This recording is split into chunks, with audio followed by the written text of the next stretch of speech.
For a while now, I've wanted to do a series of interview videos with folks that are a lot smarter in areas that you all have been asking questions about.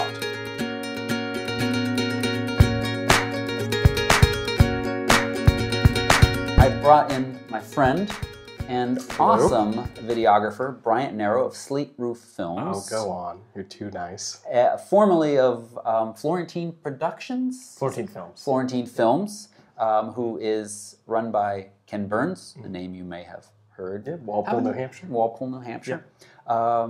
And if you don't recognize that name, I don't want to call him the father of the modern documentary. Is that too much? Long form. Long form. You know, pushing in on stills. It's in every iMovie, iPhoto. That's right. The Ken Burns effect. Yeah. Civil War, National Parks, Roosevelt's. Yeah. Coming out soon. Coming out soon. Lots of stuff. So you have some knowledge on videography.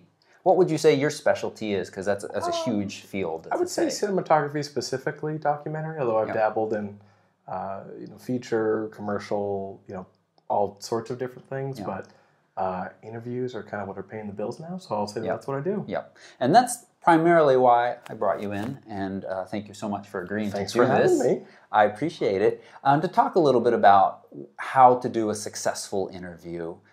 And really, we've obviously been talking about this a little bit between ourselves before the camera started rolling. And really, we're going to keep this fairly general, not get into too specifics of gear or brands especially. Right. That could go on forever. Yeah. So. But as you all are listening, if you hear something and that sparks your interest and you really want to know more, definitely leave a comment right down below and say, please bring Bryant back to talk more in detail about such and such.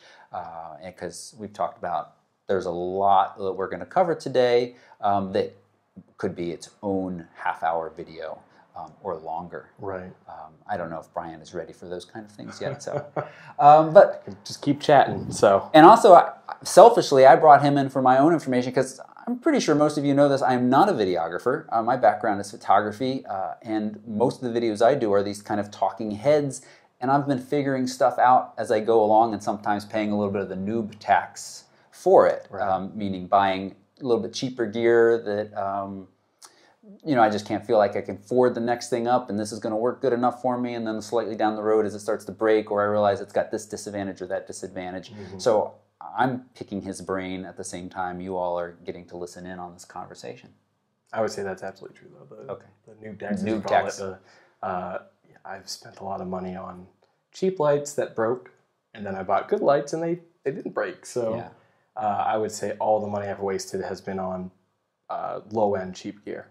So I know it's hard to say to someone, spend $1,000 versus $100 or $10, but it will stick with you for the long run. That's right. So. Yeah, your long-term investment is going to be much better. I have got a video out on cheap video lighting, and we're actually using something very similar to that right now, and Brian and I were talking about it. I feel like if I don't have to move it much, it's going to be fine. But if I was traveling and doing documentary-type interviews, it is not something I'd want and go to the next level. But as I said, we're already going down that road. Yeah, so we could. let's start chatting about setting up and handling, to some degree, a successful interview. And we came up with 3 main areas to talk about, and we're going to kind of put these in order of importance. And so we're going to first talk about audio. But let's set the picture. You've been hired to interview a person, let's say. Just kind of keep everybody in mind of what we're talking about here. You walk into the room, and 3 things that come up on your mind, right? Audio. Yep. That's number 1. Lighting, and then video. Yeah. And I think it's really interesting that here we're talking about videography, but number 1 on the list is audio. Absolutely. Yeah. So tell us a little bit more about that. Well, I mean, everyone in film will tell you that audio is the most important thing, and that is the least forgiving element of any film, really, aside for, I don't know, silent films, MOS. But yeah, I mean, if you have a beautiful image and your subject is got crackly audio, or it sounds tinny, or there's a high frequency buzzing, I mean, that's just going to really be too jarring and ruin it. I would rather have good audio and bad video or shot on something like an iPhone, than have really bad audio. Yeah, I know that when I have put up videos, again, paying the noob tax, my older audio systems weren't always the best, and in some situations, the audio wasn't great, and I get comments. That's perfect timing as a motorcycle buzzed by. I mean, that is one thing you want to look for is, I mean, you've probably seen it in movies about movies, or if you've been on a film set, the sound guy says, hold, there's a plane coming over, or, if you're close to a busy street and diesel engines are constantly coming by, that's not a good location for an interview. That's going to be bad audio. Yep. I mean, then, you don't want to just stick a Rode mic, I'm saying this as it's right there, as backup, but that you don't want that as your primary. You want a lav or a hypercardioid to be positioned above just at a frame. That's going to give you the most professional sound. And I mean, again, I'm not a sound guy, so I feel so guilty talking about sound as someone that, yesterday I worked with an experienced sound person, and they've got the little kit that's got all the little wires they got their own world. And if you can hire a sound person, that is the first step. The easiest route. Because they know what they're doing and they can, but obviously filmmaking has changed so much. Yeah. And even the past 5 years that now people are doing things at different levels. So, sometimes I do the one-man band and I do it myself. I would suggest, as we were talking, to always have 2 systems going. Really 3, honestly. Your lav and hypercardioid for redundancy. That's the key. If something happens to your lav and the channel was busted or something, went wrong, you have a backup. Falls down inside the shirt. Right, exactly. Yeah. Or they're rustling and for some reason you didn't pick that up. But you should be monitoring with headphones at all times. But say something went wrong and you didn't notice it, then you've got a backup just in case. And you probably want to have on board, these days there's a thing called timecode and timecode sync, which would be, someone with a higher end mixer or recorder would be able to jam timecode to cameras so that all timecode syncs, and higher end NLEs like Avid or even FCP or Premiere Pro, you can do a timecode sync that way. But today, I think most cameras under $8,000 don't usually have. There's some ENG stuff. Again, I'm just derailing, but basically, as everyone probably knows, Pluralize and FCP10 syncing through audio waveforms has become kind of the norm. So you want to have a decent reference on each camera. We don't have that one set up actually, right? No, we don't. Well, if we did, I mean that sometimes they can be good enough on the DSLR, but you have to think like if you're clipping or you don't have enough gain on a channel on like a DSLR, then the program won't be able to sync it as well. So you really want to feed it pretty good audio. So it's not something to be abandoned if you're going to sync that way. That's just stuff that's going to save you time when you come into post, and you'll be kicking yourself the first time when you have bad audio and you got to sync everything manually, which you should also, film is all about redundancy. And I don't mean to cut you off. No. And another thing would be to slate everything, even if you're going to do a waveform. The classic clapper. Yeah. A lot of people do this, do the snap. Again, we did that, but slates are $50, $100, which again, I don't know our price point, but they're are you saying they're well worth it? Well worth it. I mean, you're going to keep that for hopefully forever. I don't know how you could break a slate. Right. I've had an actor break a slate before, but you just tighten the hex screws in the back and hope they don't do it again.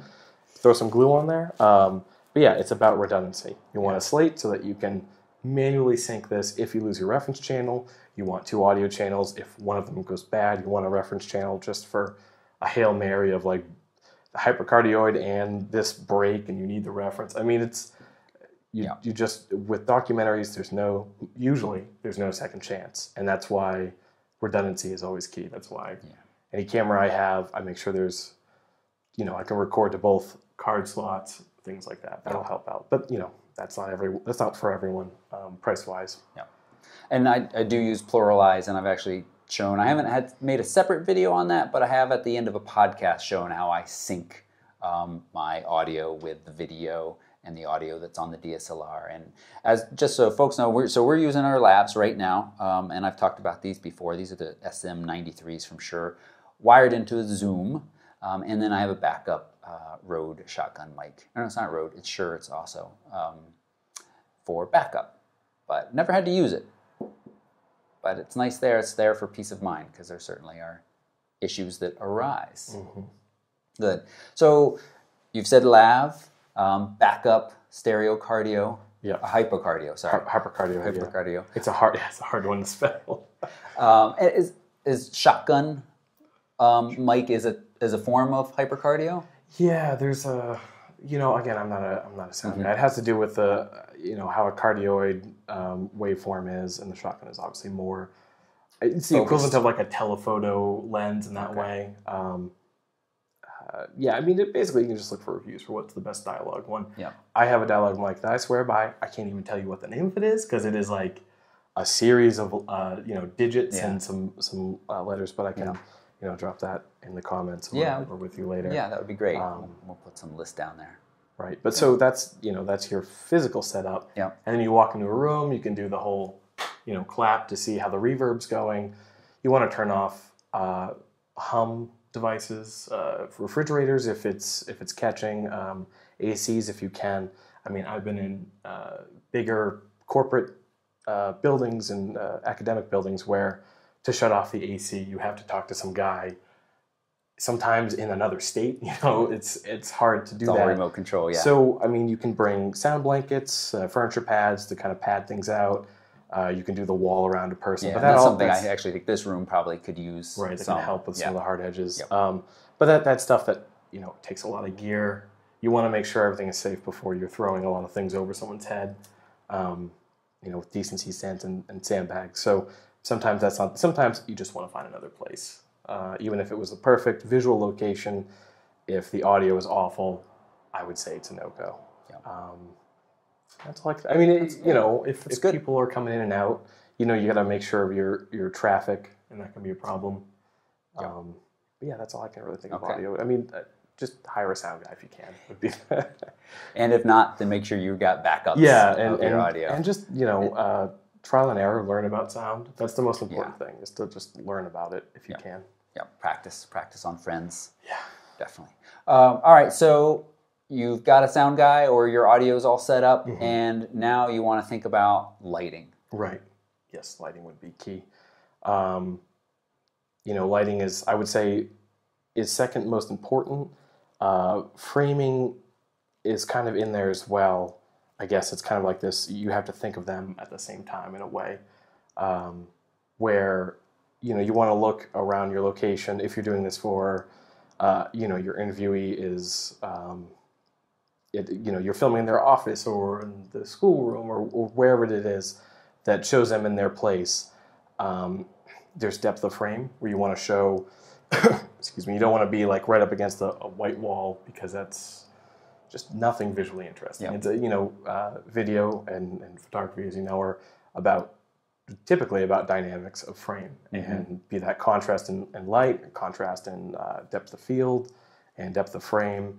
So, this one I did yesterday, the subject had we went to his house in Connecticut, which was a nice old home by the bay, and he was like, oh, well, we'll just sit here and, by my couch, and it was just right into a wall. And I was like, well, if we turn this way, he's got this, antique filled kitchen area, and then even past that, there's a nice skylight and like another area.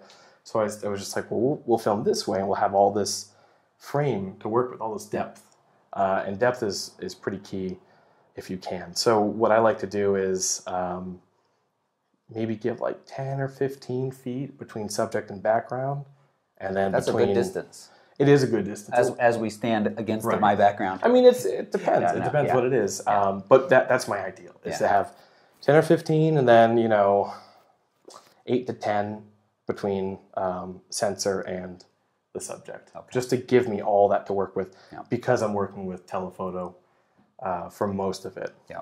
And we'll talk more about actual lenses and focal lengths in just a minute. So, so depth, finding a good spot that shows off the frame and depth of frame, and then lighting would be the next element.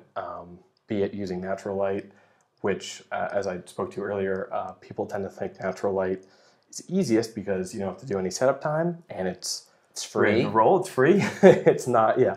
I find it to be the most difficult because you have to keep in mind, if you're filming at noon and your setup takes 30 minutes and then your interview is an hour and a half, the light has dramatically changed. Yeah.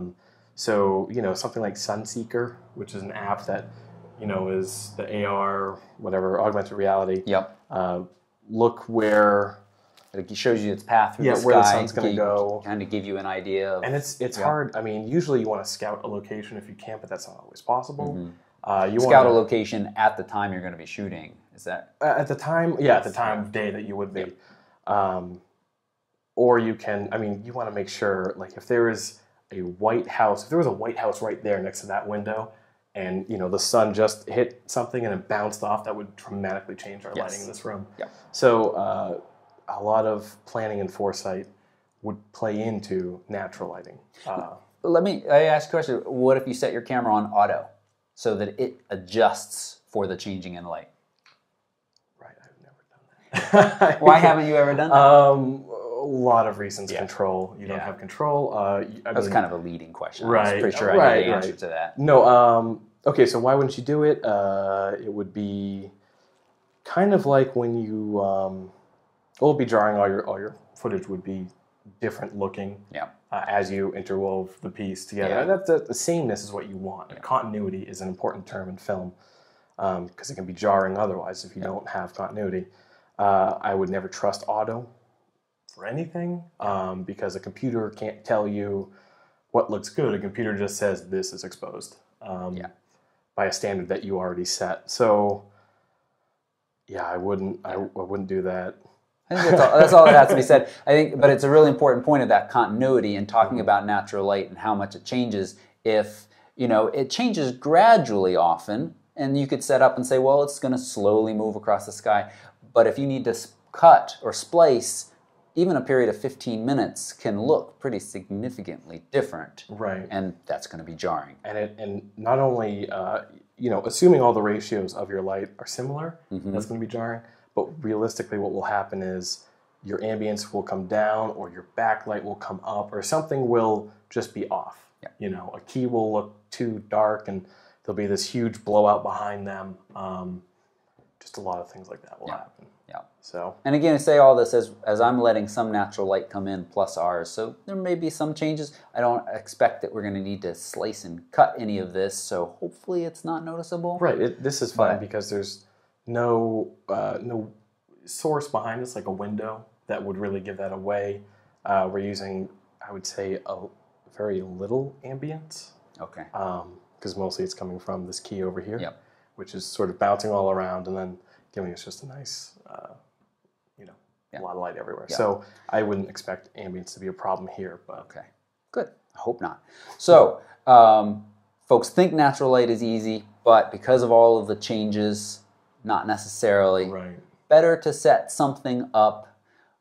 What can you say about, your hope in setting something up? What type of light do you want to use as far as, what type of light do you want to use? Personally, I prefer Fresnels, if I can, tungsten Fresnels, which are very hot. You've seen the old Airy lights or old Richardson, heavy-duty lights, but they do come at a price. An interview kit for the Airy, which I would strongly advise anyone to go for, which is like a 3-light, 150 watt, 300 watt, and either a 650 or a 1K. I would say 1K. It's about $2,000 with a Chimera, expensive, which is a big softbox. Yep. It is expensive. One thing is you will use them forever. I bought some used ones from a guy that definitely had them from the 80s. So, look for them used. Look for any of that gear, any of the film gear. Just get it used. Yeah. If you buy a shiny new C-stand, it's going to cost you a lot of money, whereas if you just look for it used, you will get it for a third of the price. Right, yep. You mentioned in there softbox. So what are you doing with this light? Right, so for me, I want a big source that is soft, a big soft source for my key, which is our primary light. And I usually like it 45 degrees to the left or right of the camera. That factors in your eye line. So if you're framing, I am framed over here. this is strange to look at this little device. So my eye line would be here, and I would have our interviewer as close to the camera on the left side as possible, so that my eye line would be matching this way. And therefore, if I'm there, I would have the key on this side so that the key is hitting my face here and the shadows fall on this side of my face. Okay. And that's flopped for, that's the, in film, it's smart and dumb lighting. And I always mix it up in photography because I did that once. Christina corrected me. It's broad and short lighting. Yep. And right they call now, it smart and dumb in film? Yeah. Huh. Smart side is the side where your eye line matches where the key is. Okay. So if I'm here and the key was over there pointing this way, that's the smart side. If the key was on this side, because I have glasses, this would be the dumb side. Okay. And what is that in photography? Broad lighting is equivalent to which one would be? Because I can never remember that. I can never remember. That's the thing. Going from photography and film, they're the same principles. They just call them different things. Yeah. What do you call them? Telephoto extender is a doubler in film. There's so many of those things that are just like, if you talk, depending on who you're talking to, you can have a total mix up. But anyway, that's a total derail. So yeah, I would, the rule of 45 degrees left or right and 45 degrees up to get nice shadows casting this way, the whole Rembrandt patch around here. And that would be your key. It's very dramatic. You can pop in a fill there, flex fill to maybe fill in some of that shadow. And then you can work with natural light to get a rim, which is just sort of to bring that subject out of the backdrop. Separate you. Yep. Or if you had lights, that would be something you could set and forget and not worry about the sun changing. Yeah. And now it probably depends on what kind of, and I know this because we talked a little bit about, but what is the feel of your documentary depends greatly on how you set up your light. Yeah. How you set up your light depends greatly on the feel of your documentary. Fun and lighthearted or very serious, so harder shadows, things like that. Yeah. But that general soft 45-degree light is going to take you fairly far. Yeah, good. Audio, lighting. Now we get to talk about video. Right. So, I prefer to use the Canon 70-200 millimeter 2.8 IS2. I think that's a beautiful lens in general. I like it because you can go from 70 to a 200, which gives you a lot of range. From when you talk about shot scales for film, there's the mid shot, the MS like this. There's the MCU, which is the mid close up, and then the close up. So if you set it up just right, you can go from anywhere from the mid shot to the CU and everywhere in between. If you're doing one camera setup, you can punch in and out. Let me add, with one camera setup, one of the things that I'm pretty sure people don't do is, or professionals don't do, is zoom during footage. Absolutely. So how do you handle that? You, as a camera operator, you have to feel out the interview, and there's a break when they're asking the next question. You punch in. If you take a look at the questions beforehand, for the most part. Try to talk to your director or the person that's doing the interviewing, if it's a producer or just someone else. If there's an important moment that needs to be caught close, more emotional, you punch in. If it's just corporate, you probably want to lock it off at like a wide, unless there's some particular reason to punch in. But yeah, you do that in the lulls between the responses. And it can be a very quick moment of punching in, refocusing, which can be difficult if you're doing it on DSLR and you can't do your expanded focus after you're recording. I don't know how. What does that mean? You can't do expanded focus. So punching in to check your critical. Again, terms that kind of fly around. And that's one of the reasons why Magic Lantern is so popular with people who use DSLRs, because you can keep that magnification running, and that's why things like GH4 are really popular because they allow that. Whereas that was great. The stock firmware. For whatever reason. Isn't so. Can you do that on the C100? Yes. Yeah. Yep. Actually, on that would make sense. You operate it with the handle part, and right by your thumb is where the expanded focus element is, which is very helpful when you're running gun and you've got it close, and you just punch in, check your focus, and It's really helpful. On the FS100, it's just a box of buttons, and I've had it for 3 years, and I still can't find it when I'm operating. So, yeah. If camera, people could fix that, that'd be great. That would be nice. There's so much we want. I know. And some of it seems like it's stuff that they should give us. I know. But I have heard, sorry, just going down, I've heard that 5D Mark III, only about 10% of sales go to video folks. Really? Which I was surprised. So that came from a fairly reliable, I think that was Canon Rumors, and he got that from a fairly reliable source. Yeah. So they're a photo company. It's a stills camera. You got to remember, it's still an amazing stills camera. Yeah. So that does make sense. Yeah, I mean, by that point, by the Mark III, we can come back. We can chat about gear and your opinions on the GH4 at some point. Yeah, you put your hands on that. That would be fun. It's a fun camera. But you mentioned the 70-200 is maybe your favorite lens. I probably, as far as lenses that are attainable by me and my bank account, yes, that's my favorite lens. But let's broaden that and talk a little bit about focal lengths. I mean, that gives me a pretty good idea that you're shooting these longer telephoto focal lengths. This is on a full frame sensor. Or not usually. I mean, there's that whole Metabones speed booster Barlow lens thing. But I mean, you could say from full to a 1.5 crop is what I use between there. And so sometimes it's 100 and something millimeter equivalent. But I usually, I like to have that with the Metabones adapter. It's kind of nice. It gives you a lot more range. Yeah. So sometimes I have my wide set at a 50 millimeter, and I think that's the cutoff, as I was explaining before. Anything wider than 50, you start to see distortions. And I think it can be really unflattering, and that's kind of usually what you're going for, is to make a flattering image for your subject. Right. So yeah, you usually don't want them to look funny and big-headed. Yeah. And I mentioned to you, but I have that video out that shows focal lengths and how that affects your perspective. And you don't wide angle. Right. And I don't want to just say that you can't shoot wide angle for an interview. There can be some very interesting setups you can do.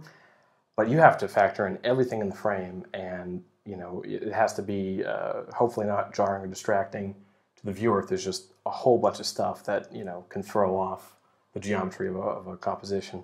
So that's why it's just easier to punch in, and background blurs out, and you just have a nice looking image. It's more flattering, and so I go with that. And it's a 2.8. 2.8 is usually the lowest I will go for an interview.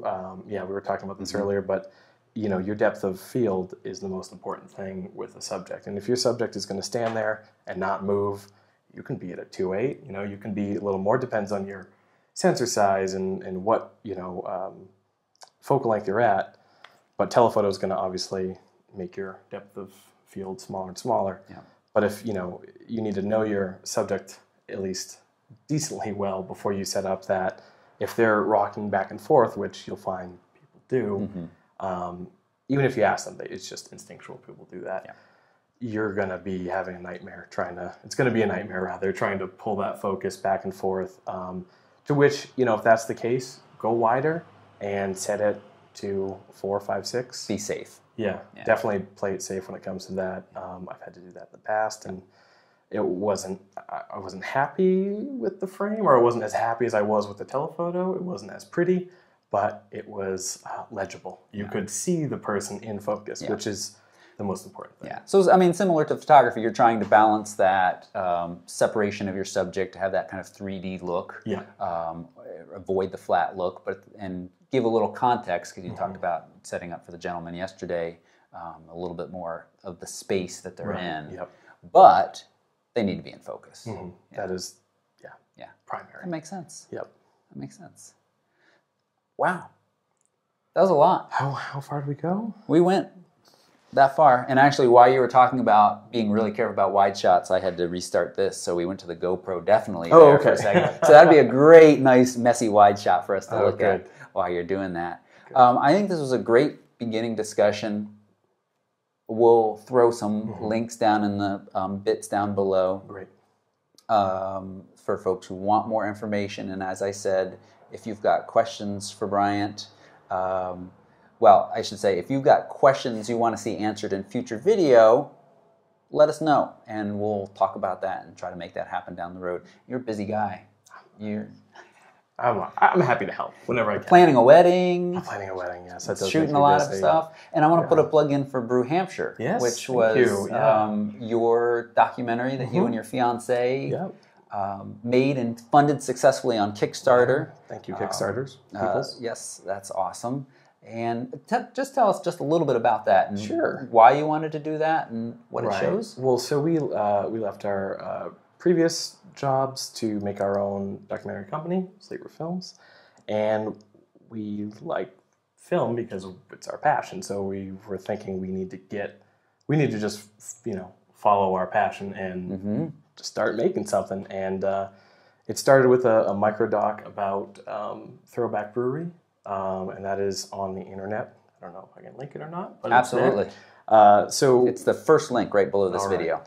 So we did a microdoc on them, and like true documentary form, we found that there's more story out there, that all of New Hampshire is undergoing this sort of craft brew revolution, and we just kept filming more and more people, and now we've got tons of footage, and hopefully we can make a feature arc out of it. And that's awesome. Get that going. That's cool. So the following your passion is awesome.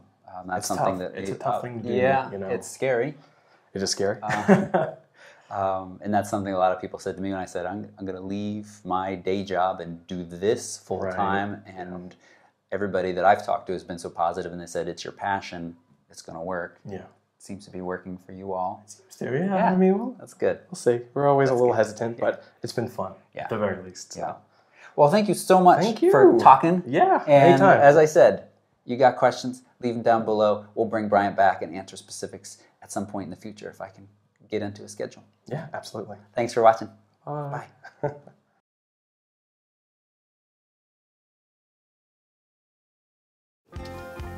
Beer is nourishment of the soul, of the heart, of the community. It's just, I think it's everything. For those who don't know, New Hampshire is the first state to ever come up with nano brewery licenses. The state is very beer friendly. We want to work together to make New Hampshire a great brewing state. In New Hampshire, it is $240 to start a brewery. Becoming a craft beer drinker doesn't mean that you go to one brewery and that's it. It means that you want to try as many different beers and go to as many different places as you can.